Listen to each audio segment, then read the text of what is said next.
شروع اللہ کا نام لے کر جو بڑا مہربان نہایت رحم والا ہے۔ سورج کی قسم اور اس کی دھوپ کی، اور چاند کی جب وہ اس کے پیچھے چلے، اور دن کی جب وہ اسے روشن کر دے، اور رات کی جب وہ اسے چھپا لے، اور آسمان کی اور اس ذات کی جس نے اسے بنایا، اور زمین کی اور اس ذات کی جس نے اسے پھیلایا، اور نفس انسانی کی اور اس کی جس نے اسے درست کر کے بنایا، پھر اس کو بدکاری سے بچنے اور پرہیزگار بننے کی سمجھ دی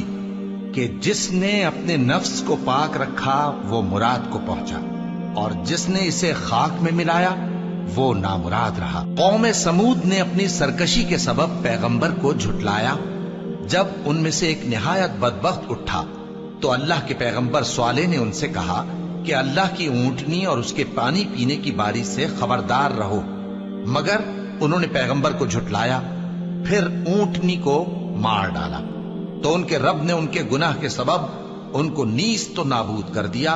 پھر سب کو برابر کر دیا، اور اللہ کو ان کے بدلہ لینے کا کچھ بھی ڈر نہیں۔